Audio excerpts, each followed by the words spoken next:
हाय दोस्तों, मैं श्रद्धांजलि सिंह।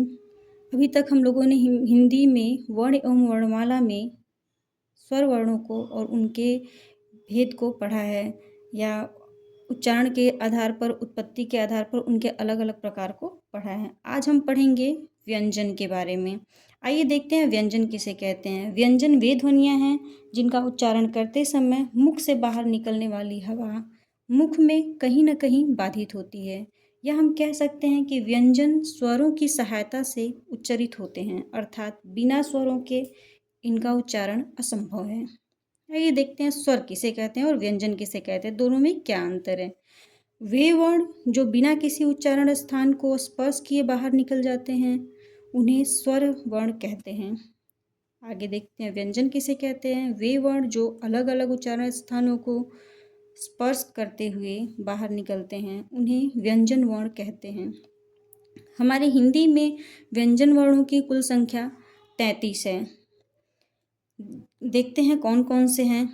क, ख, ग, घ, अंग, च, छ, ज, झ, ञ, ट, ठ, ड, ढ, ड़। ये सभी क्या हैं? व्यंजन है, यानी कि यहाँ पे ह तक हमने लिखा है। उसके बाद जो संयुक्त व्यंजन होते हैं वो व्यंजन में काउंट नहीं किए जाते हैं। अब देखते हैं क से म तक, यानी कि ये 5 वर्ग के व्यंजन क, च, ट, त, प, इन सभी वर्ग के व्यंजन को स्पर्श व्यंजन कहते हैं, जो कि कुल 25 हैं। य, र, ल, व ये 4 जो हैं ये अंतःस्थ व्यंजन है, इन्हें हम अंतःस्थ व्यंजन कहते हैं। और बड़ा श, षट्पूर्ण स, छोटा स और ह ये ऊष्म व्यंजन है। आइए इनको देखते हैं कि ऊष्म व्यंजन, अंतःस्थ व्यंजन ये क्यों कहे जाते हैं। सबसे पहले स्पर्श व्यंजन को देखते हैं। ये वे व्यंजन हैं जिनके उच्चारण में हमारे मुख से निकलने वाली वायु अलग अलग स्थानों को स्पर्श करती हुई बाहर निकलती है, इन्हें स्पर्श व्यंजन कहते हैं। जैसे क से म तक के व्यंजन स्पर्श व्यंजन कहलाते हैं। इन्हें स्पर्श व्यंजन, वर्गीय व्यंजन, उदित व्यंजन भी कहते हैं। अब देखते हैं क से म तक के 25 व्यंजन मिलकर वर्ग या समूह बनाते हैं, जिनके प्रत्येक समूह का नामकरण उस वर्ग के प्रथम वर्ण के नाम पर किया जाता है। देख सकते हैं कि जैसे क वाली लाइन में 5 वर्ण हैं, जबकि इसका पहला वर्ण क्या है? क, तो इसके समूह का नाम पहले वर्ण के नाम से उस वर्ग में बांट दिया गया है, क वर्ग। ऐसे ही दूसरे को च वर्ग, तीसरे को ट वर्ग, चौथे को त वर्ग और इसको प वर्ग। सभी में 5-5 वर्ण हैं और 5 वर्ण है, 5 वर्ग है, इसलिए ये क्या हो गए? 25 स्पर्श व्यंजन कहलाए। एक वर्ग में बांट दिए गए हैं, इसलिए इन्हें वर्गीय व्यंजन भी कहते हैं। आगे देखते हैं अंतःस्थ व्यंजन। वे व्यंजन वर्ण जिनके उच्चारण में मुख से निकलने वाली वायु उच्चारण स्थान को नाम मात्र स्पर्श करते हुए बाहर निकलती है, उन्हें अंतःस्थ व्यंजन कहते हैं, जो मुख्यतः 4 हैं। य, र, ल, व। इन्हें अर्धस्वर भी कहा जाता है। मूल रूप से अर्धस्वर य और ल को कहा जाता है। आइए देखते हैं ऊष्म व्यंजन। वे व्यंजन जिनके उच्चारण में जिह्वा उच्चारण स्थान के इतने समीप होती है कि निकलने वाली वायु जिह्वा और उच्चारण स्थान के मध्य घर्षण करती हुई निकलती है, यानी कि रगड़ते हुए निकलती है, जिसके कारण हवा उष्म यानी गर्म होकर निकलती है। उन्हें ऊष्म व्यंजन कहते हैं। देखते हैं ऊष्म व्यंजन। बड़ा श, षट्पूर्ण श, स और ह। जब हम इनका उच्चारण करते हैं तो हम महसूस करेंगे कि हवा गर्म निकल रही है और घर्षण करते हुए निकल रही है। इन्हें संघर्षी व्यंजन भी कहते हैं। च वर्ग के च, छ और ज और झ, इनको भी स्पर्श संघर्षी व्यंजन कहते हैं।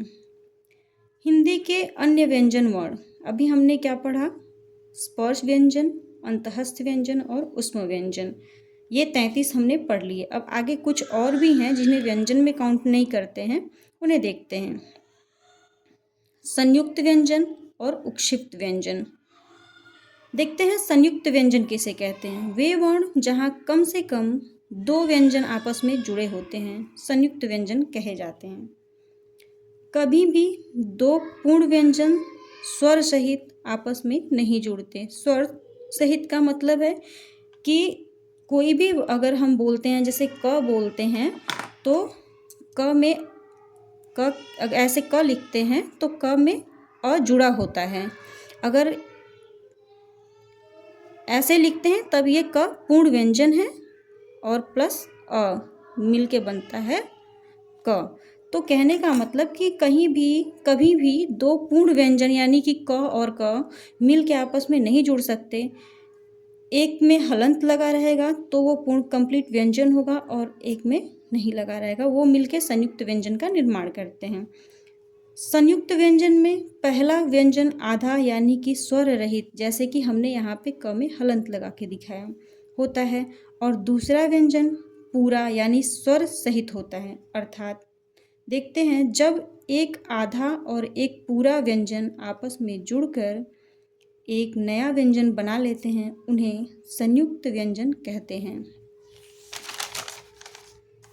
जैसे यहाँ पे क के साथ क्या है, हलंत है, इसलिए आधा क हो गया, और षटकोण स मिलके छत्री छ बनाता है। यहाँ पे षटकोण स में अ है, जबकि पहले में हमने भी क्या बताया कि संयुक्त व्यंजन में पहला जो व्यंजन होगा वो आधा होगा, मतलब स्वर रहित होगा, और दूसरा स्वर सहित होगा।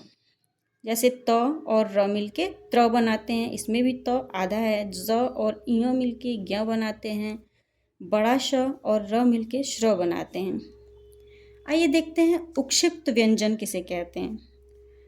वे व्यंजन जिनके उच्चारण में जिह्वा झटके से ऊपर की ओर उठती है उन्हें उक्षिप्त व्यंजन कहते हैं। जैसे हम उच्चारण करके देख लेते हैं कि ढ और ड़ बोलते हैं तो हमारी जिह्वा ऊपर की तरफ जल्दी से मुड़ती है। इन्हें और भी निम्न नामों से जाना जाता है। ताड़न जात, जिसका अर्थ है आघात करना। ताड़ना मतलब ताड़न जात मतलब आघात करना। दूसरा इसे क्या विकसित व्यंजन के नाम से भी जानते हैं। विकसित व्यंजन क्यों कहते हैं? क्योंकि इनकी उत्पत्ति या विकास इनका ड और ढ से हुआ है। अब इन्हें द्विगुण व्यंजन भी कहते हैं क्योंकि इसमें ड और इसमें जब हम उच्चारण करते हैं तो दो मात्राओं का, दो व्यंजनों का उच्चारण पता चलता है। इन्हें द्विगुण व्यंजन इसलिए कहते हैं। जैसे ढ़ और ढ, इन्हें क्या क्या कहते हैं? उक्षिप्त व्यंजन, द्विगुण व्यंजन, ताड़न जात एवं विकसित व्यंजन।